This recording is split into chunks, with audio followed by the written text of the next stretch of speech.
តើប្រជាពលរដ្ឋភាគសឹកដែលស្នាក់នៅក្នុងមណ្ឌលសុវត្ថិភាពទទួលបានការយកចិត្តទុកដាក់បែបណាខ្លះពីរាជរដ្ឋាភិបាល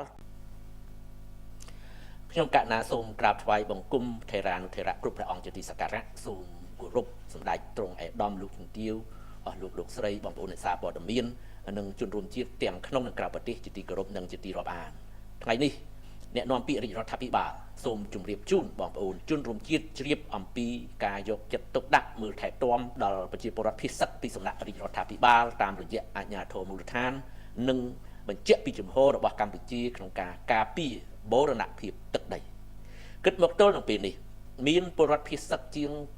510,000នាក់ហើយដែលបានវិលត្រឡប់ទៅកាន់លំនៅឋានរបស់ខ្លួនវិញក្នុងចំណោមជនភាគសឹកសរុបជាង640,000នាក់ដូច្នេះមានពលរដ្ឋភាគសឹកជាង130,000នាក់ទៀតកំពុងបន្តស្នាក់នៅក្នុងមណ្ឌលសុវត្ថិភាពនៅឡើយហើយអាជ្ញាធរកំពុងតែសម្របសម្រួលដើម្បីឲ្យពួកគេបានវិលត្រឡប់ទៅកាន់លំនៅឋានរបស់ខ្លួនវិញជាបន្តបន្ទាប់ក្រោមការយកចិត្តទុកដាក់ខ្ពស់ទាំងជីវភាព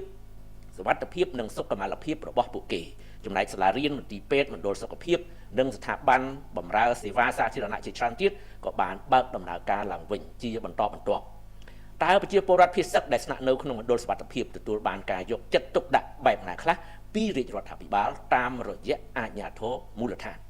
អ្នកនាំពាក្យរាជរដ្ឋាភិបាលសូមជម្រាបជូនសាធារណជនមេត្តាជ្រាបថាពលរដ្ឋភាគសឹកដែលស្នាក់នៅក្នុងមណ្ឌលសុវត្ថិភាពទទួលបានការយកចិត្តទុកដាក់គ្រប់បែបយ៉ាងពីសំណាក់រាជរដ្ឋាភិបាលតាមរយៈអាជ្ញាធរខេត្តនីមួយៗពលរដ្ឋភាគសឹកទាំងអស់ត្រូវបានផ្ដល់ជូននៅជំរកឬក៏តង់សម្រាប់ការស្នាក់នៅការការពារសន្តិសុខសុវត្ថិភាពការផ្គត់ផ្គង់ស្បៀងអាហារដូចជាអង្ករមីត្រីខកំប៉ុងទឹកត្រីទឹកស៊ីអ៊ីវត្រីងៀតសាច់ក្រកជាដើមព្រមទាំងទឹកស្អាតសម្រាប់ទទួលទាននិងសម្រាប់ប្រើប្រាស់ប្រចាំថ្ងៃភ្លើងអគ្គិសនីបន្ទប់ទឹកបង្គន់អនាម័យនិងសេវាសុខាភិបាលនៅនឹងកន្លែងគ្រឿងឧបភោគបរិភោគនិងសេវាទាំងអស់នេះត្រូវបានផ្ដល់ជូនដោយឥតគិតថ្លៃក្រោមការទទួលខុសត្រូវរបស់រាជរដ្ឋាភិបាល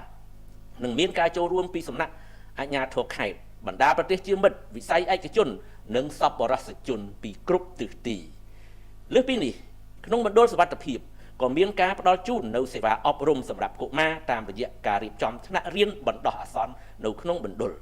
កម្មវិធីអប់រំផ្លូវចិត្តតាមរយៈព្រះពុទ្ធសាសនាក៏ត្រូវបានគិតគូរនិងផ្ដល់ជូនផងដែរជាពិសេសសម្រាប់មនុស្សវ័យចំណាស់ក្រោមគំនិតផ្ដួចផ្ដើមពីសំណាក់លោកជំទាវបណ្ឌិតពេជ្រច័ន្ទមនីហ៊ុនម៉ាណែតសួនបន្លែក្នុងមណ្ឌលភាគសឹកក៏ត្រូវបានបង្កើតឡើងដើម្បីឲ្យប្រជាពលរដ្ឋភាគសឹកអាចដាំបន្លែសម្រាប់ប្រើប្រាស់នៅក្នុងមណ្ឌលទៀតផងក្នុងសារជូនប្រជាពលរដ្ឋកាលពីថ្ងៃទី10ខែមករាឆ្នាំ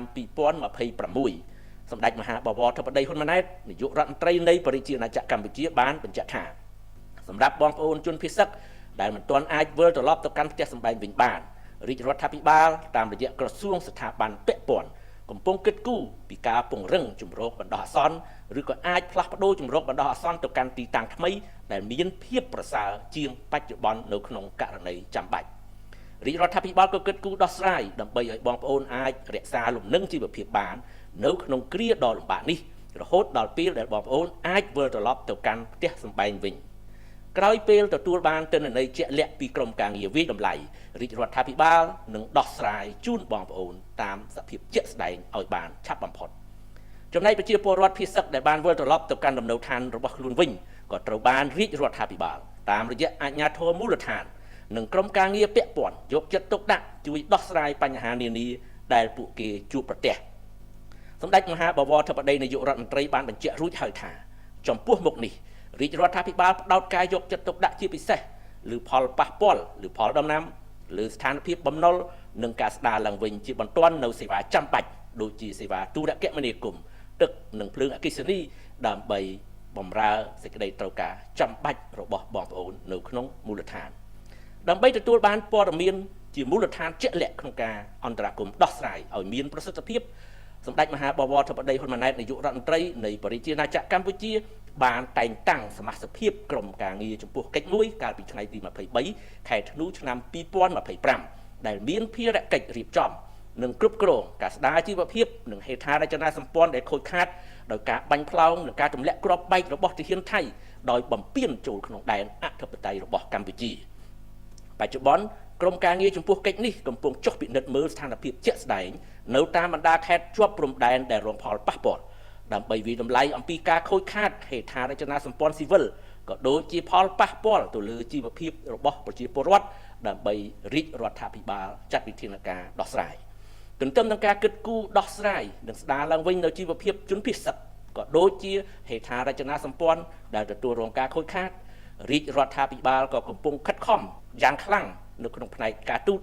ដើម្បីដោះស្រាយបញ្ហាព្រំដែនជាមួយប្រទេសថៃដោយសន្តិវិធីយោងតាមស្មារតីនៃសេចក្តីប្រកាសរួមថ្ងៃទី27ខែធ្នូឆ្នាំ2025ក៏ដូចជាសេចក្តីថ្លែងការណ៍រួមទីក្រុងកូឡាឡាំពូចុះថ្ងៃទី26ខែតុលាឆ្នាំ2025រួមទាំងកិច្ចព្រមព្រៀងផ្សេងៗទៀតដែលបានធ្វើកាលពីពេលកន្លងទៅ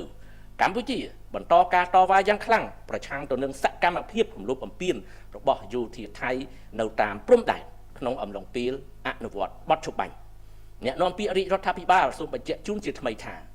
កម្ពុជាប្រកាន់ជំហរម៉ឺងម៉ាត់នៅក្នុងការការពារខ្សែព្រំដែនអន្តរជាតិកម្ពុជាថៃដែលបន្សល់ទុកដោយគណៈកម្មការព្រំដែនឥណ្ឌូចិនសៀម